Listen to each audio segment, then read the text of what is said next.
Ever peeked into your lawn and seen those little green clusters with white puffs? That, my friends, is clover. Clover's often seen as a pesky weed, determined to conquer your perfectly manicured grass. But is it really a villain? Maybe not. Clover boasts some surprising benefits. It fixes nitrogen in the soil, attracts pollinators, and requires less maintenance than grass.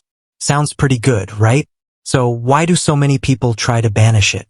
Well, hold your horses, because clover, like most things in life, has a secret side. Today, we're diving deep to uncover the downsides of clover. The bee and the terrible, horrible, no good, very bad sting. First up, let's talk bees. Clover's flowers are a bee buffet, attracting these buzzing pollinators in droves. This is fantastic news for the environment, but not so much if you or someone in your family has a bee allergy. Constant bee presence can be a real concern, limiting your enjoyment of the outdoors. Even without allergies, a yard teeming with bees can be intimidating, especially for those with young children or curious pets. The last thing you want is an accidental encounter turning into a painful afternoon. The grass isn't always greener. It might be patchier. Sure, clover requires less mowing than traditional grass, but that doesn't mean your lawn will resemble a putting green.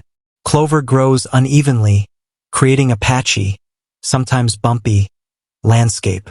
This might not be a deal-breaker for everyone, but if you crave a uniform, aesthetically pleasing lawn, clover might leave you wanting. The stealthy spreader. Clover wants world domination. Well, your yard anyway.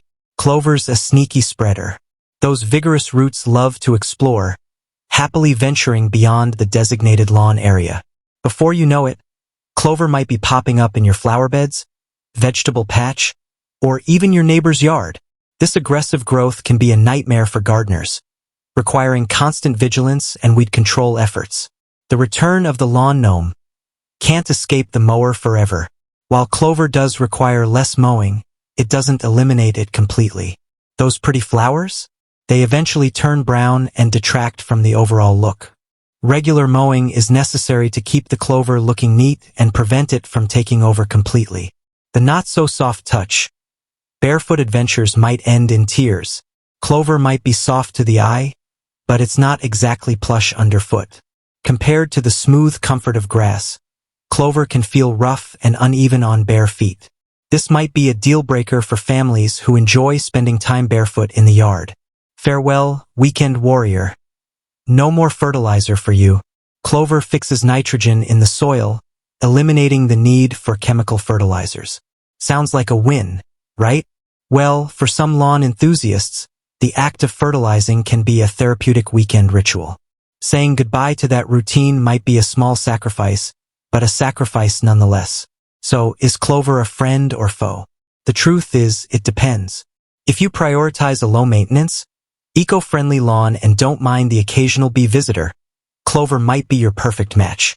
But if a uniform, pristine lawn is your dream, and you can't stand the thought of surprise clover popping up in your flower beds, then clover might be best kept at bay. Ultimately, the decision is yours. Weigh the pros and cons carefully, consider your lifestyle and preferences, and then decide if clover deserves a place in your own backyard. With that said, thanks for watching, and until next time.